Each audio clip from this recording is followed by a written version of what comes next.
It's your view. Coming to you live from my home here in Johannesburg and also in Linden, where Lindy Serame is holding the fort there, and she will be giving you some statistics. You got to not go to bed without checking that out about how coronavirus is continuing around the world. Truly the curve, in fact, they're getting steeper and steeper instead of flattening at the moment. And I must tell you, those are not good news. But of course, like in any other crisis, like that of war or famine and hunger, there's always an issue of how do we, as citizens, look ahead to our leaders? What do we expect from them to do in times of this nature? So joining me to explore this and other issues is former EFF chairperson and the human rights advocate, Dali Mpofu. Good evening to you, advocate. Good evening, JJ. Thank you so much for joining. It's good to see you after so long. Interesting article you have written, and I want to get straight into it before we get to the broader issue of leadership. You are essentially saying that this is what you should expect in the era of globalization, in the era of neoliberalism. Sum it up for me. Why would you blame a system like neoliberalism or a system like globalization for the spread of the coronavirus? Yeah, thank you, JJ. No, basically, what I was saying was that the system of globalization or neoliberalism, which is the modern form of capitalism, might not have caused the virus, but it certainly was its propeller and its accelerator. And by that I mean, for example, JJ, that a virus that started in a place in China or anywhere in the world, for it to have traveled in a matter of weeks across the entire globe, that is a function of the fact that we have globalized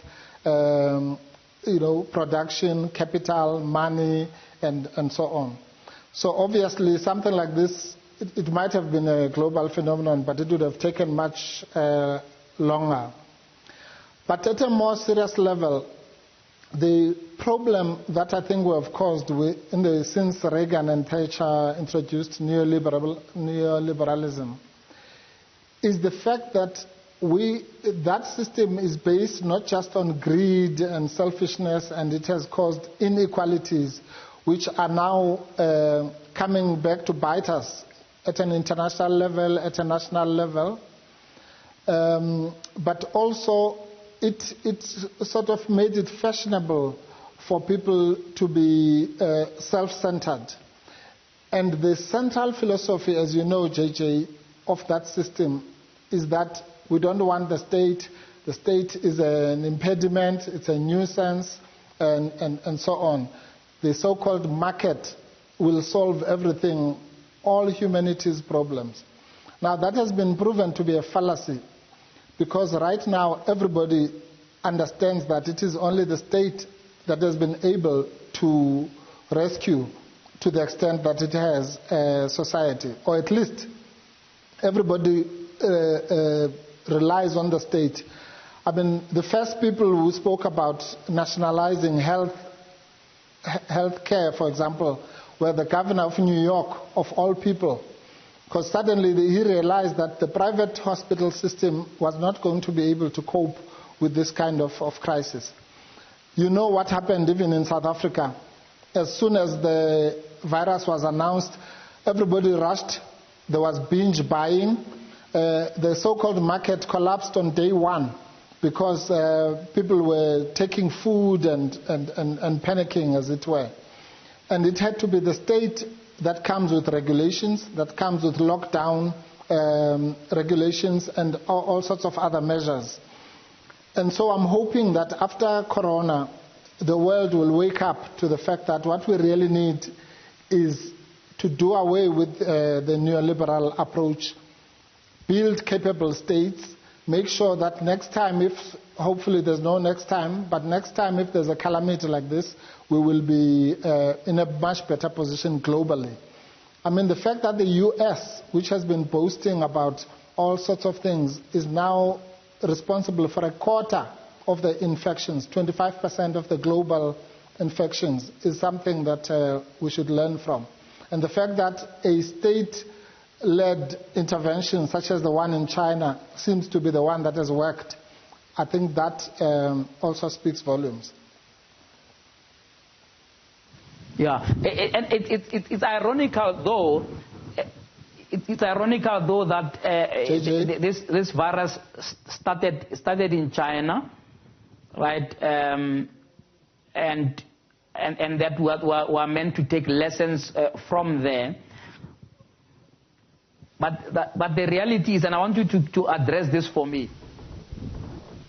If we had a different system, right? Sorry, I missed that. That is not neoliberal, that is not globalized, and so on.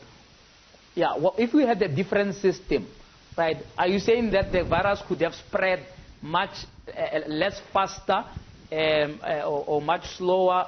Or what is your argument around globalization? Because globalization, even if you had a new system tomorrow, it will be inevitable because we're a global village, you know. Whether you're talking about the BRICS, you know, we're talking about countries if you like, of a common kind of ideological approach to certain things, if you are talking about regional economic communities. So there's always a sense that you can't do something only by yourself as an island, but you need to look at how you take lessons from around the world. Can you just clarify for me whether, by saying that, you know, it has spread faster because of globalization, you envisage that if we didn't have a globalized world like we have, it would have, you know, spread much, you know, much slower. I'm trying to understand your logic there. Yes. Okay. Yeah. No, I hear you, JJ. That's a good question. No, what I'm saying is this. It is not globalization per se that is the problem. What I'm saying is that the trajectory of globalization that the world has followed in the last 30, 40 or 50 years has led us to a pattern of globalization that is dominated by the powerful, a pattern of globalization that has actually caused inequality, worldwide inequality, and inequality within countries. I mean, we should know more than anyone else because we are one of the most unequal societies in the world. Those are some of the ills that have been brought by the brand of globalization that we have had.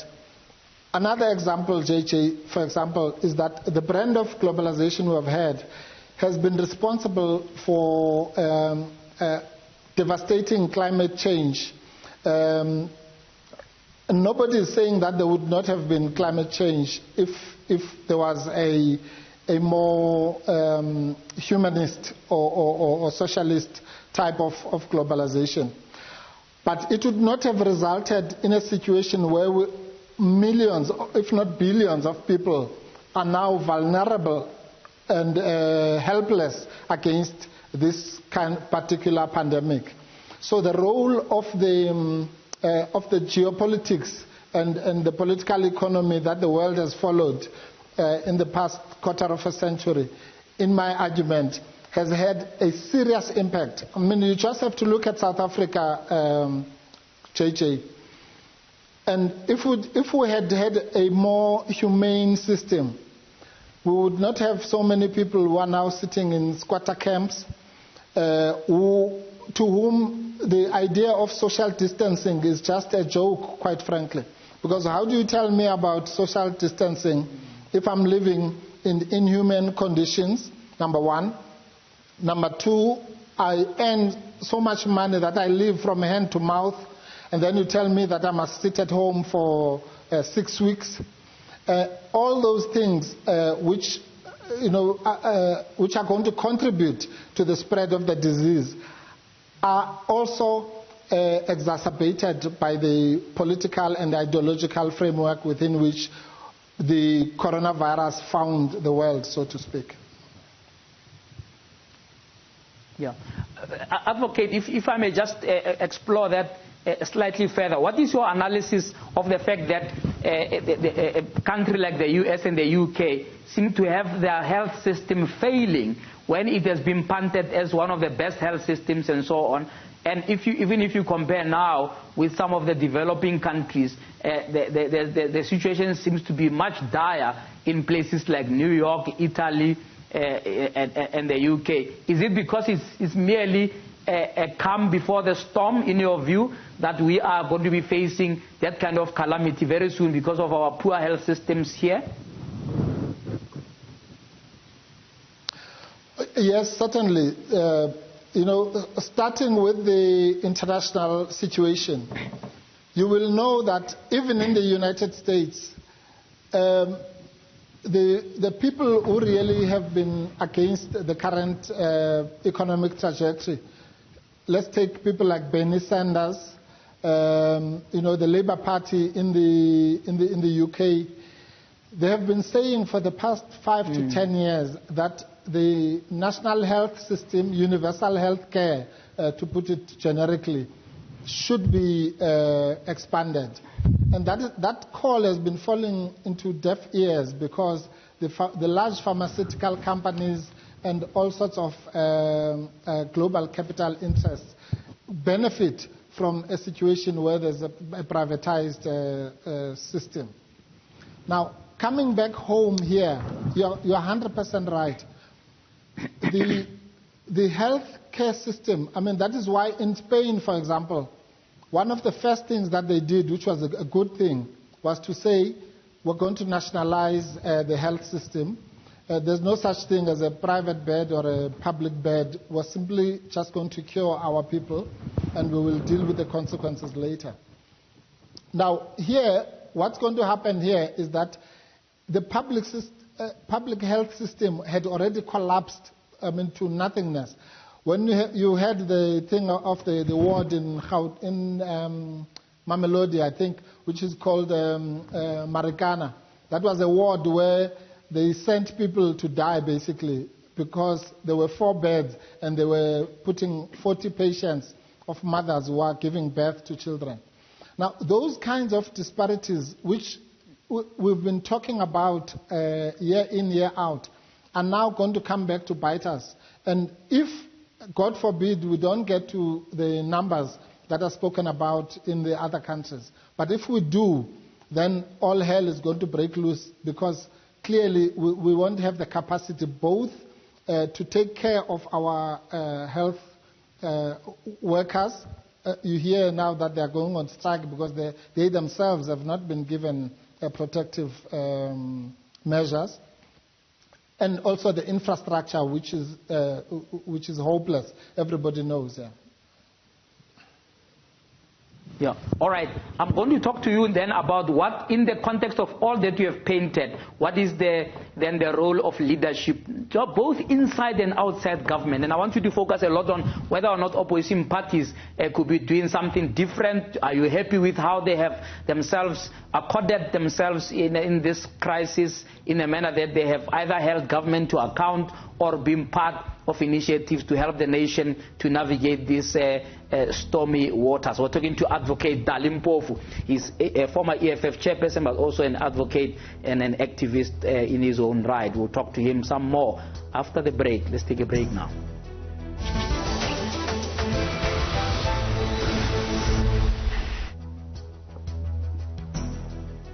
And welcome back to Your View, coming to you live from my home for the rest of the lockdown period, and of course live from Linden, where Newzroom is holding the fort there to bring you the latest throughout the evening. Of course, my guest tonight, Dali Mpofu, we're talking political leadership in a time of crisis. Advocate, what is your assessment of particularly leadership in as far as opposition is concerned? Because obviously, in a time like this, governments, as you are correctly saying, are in the forefront. They're the ones who have to make the tough decisions about lockdowns, about hospitals, and so on. Would you think that the opposition parties have also played their role, especially in the South African context? And you can also give other examples around the world, as you did on the UK matter.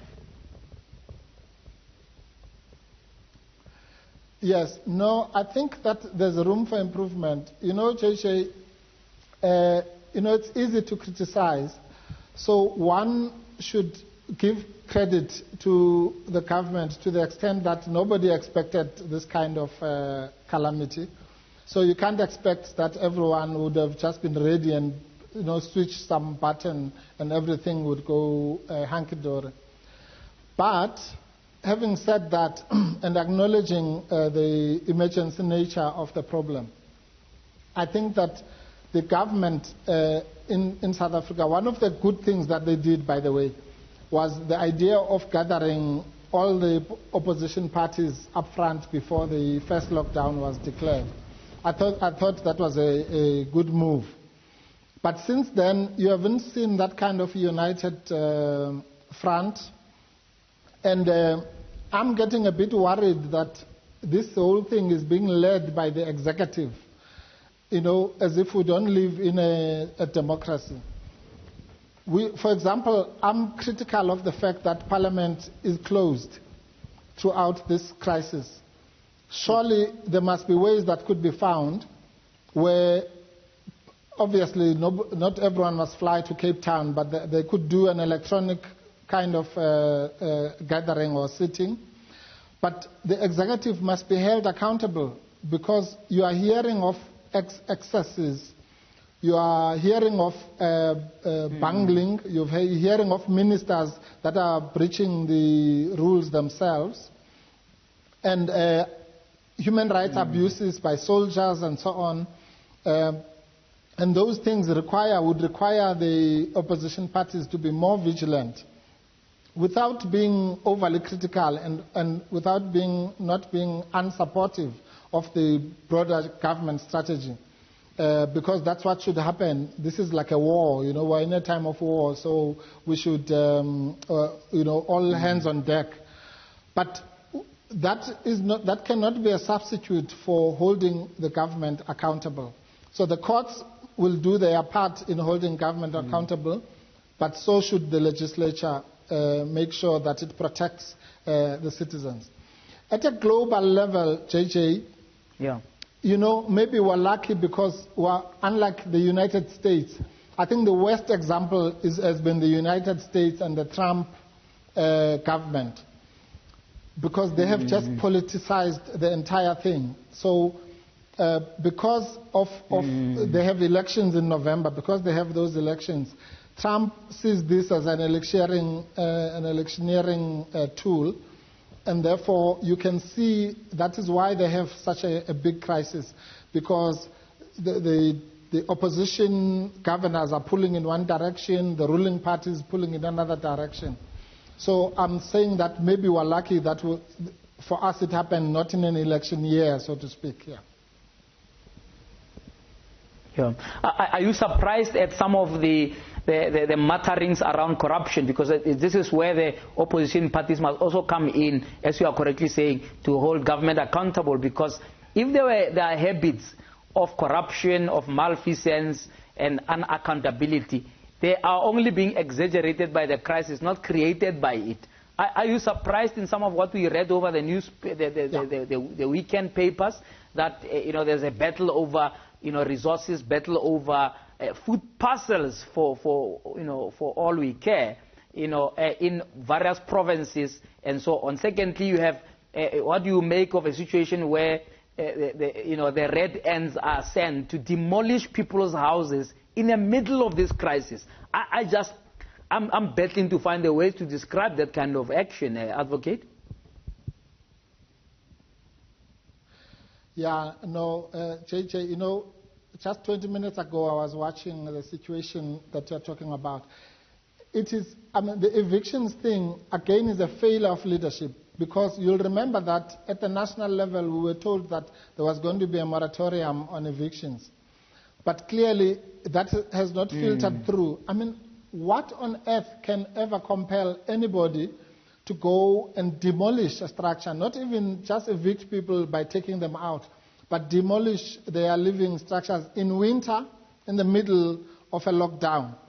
So are we now to believe that evicting people and demolishing their hard-earned structures is an essential service? Because one minute we're told that everything is locked down except for essential services.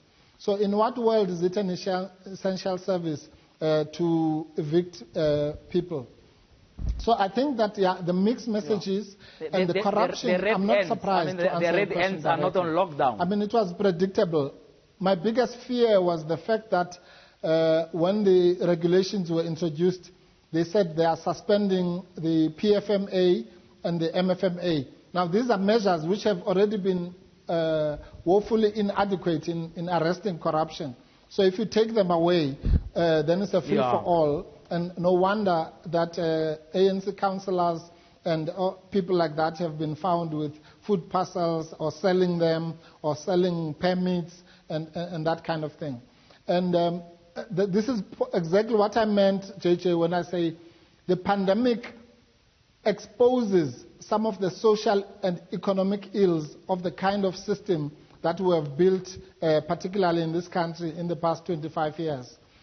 And therefore, all these measures invariably favor the rich, because when you talk about social distancing and buying sanitizers, obviously the people who can afford to do that are the rich. I mean, everybody should have heard there's a lady in Cape Town who said on TV that we are not going to be killed by COVID-19. We're going to be killed by hunger. Mm-hmm. Now, that is something that should haunt all of us. Absolutely. Because people who are in those situations are not defying the law because they want to defy the law, but it's a matter of survival.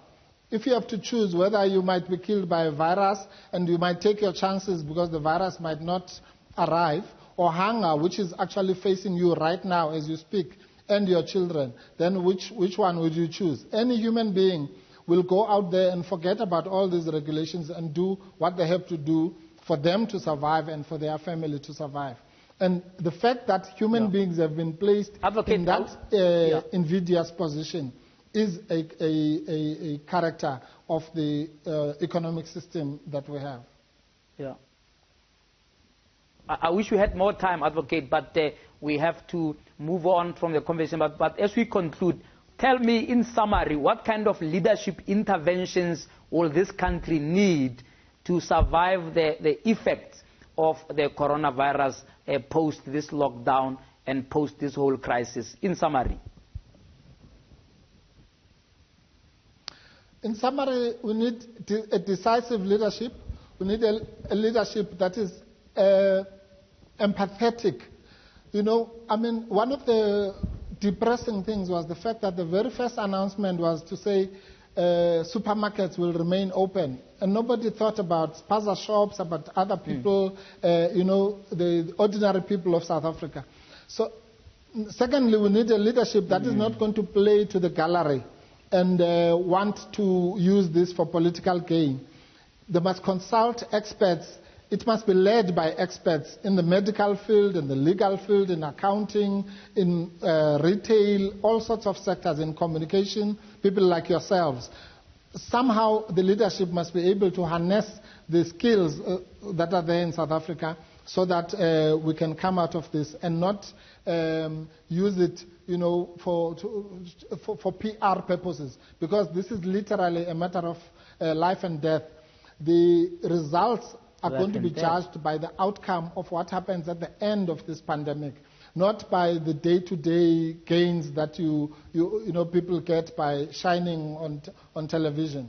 But it will be a question of how many avoidable deaths are we going to sustain at the end, and what learnings do we have in order for society and humanity at that to learn from this pandemic, so that going forward we ensure that the systems that we put in place of education, of health, of infrastructure, of local government, of communication are such that we would be able to protect the most vulnerable, because we are as strong as the weakest among us. If we cannot protect the people in the squatter camps, then we will not be able to protect ourselves. The next warning is that there might be violence. Nobody wants there to be violence. But when people have nothing to lose, then they're going to go and loot. Then there's going to be mayhem. And no amount of soldiers, JJ, will be able to stop that kind of thing. So therefore, we need a forward-looking leadership that is going to balance between the rights of people the fact that they are hungry now, and the overall threat. And that is not an easy task, because it's a balancing act. If you do too much of one thing, you might be solving one problem but creating another crisis. And we don't want that kind of crisis where there'll be violence, mayhem, looting, to the extent that all talk of social distancing will just be like a joke. Advocate Dali Mpofu, thank you so much for always being available to talk to us. Thank you for sharing of your wisdom. All the best with whatever you're busy with, and we hope to have you again on the show when things go back to normal. Thank you so much for your time. Thank you, JJ. All right, that's Advocate Dali Mpofu there, former EFF chairperson, as well as advocate for human rights. Really sharing, what all of us are concerned about. What kind of leadership can take us out of this crisis? Maybe this crisis will give birth to some new leaders we never knew about, but I doubt that it will improve the terrible ones who are already with us. I doubt that very much, but of course, we live in hope. After the break and after the news at the top of the hour, we will now be talking to Prince Mashel. I'll be asking him, taking forward that conversation about government leadership, right? But also he has some strong words that he wants to say. He said this in an article published in the Sowetan this morning about the role of President Ramaphosa as a crisis manager, less than he is a leader who is taking us out of that crisis. Of course, Prince Mashele coming up after the news at the top of the hour. Let's stay tuned.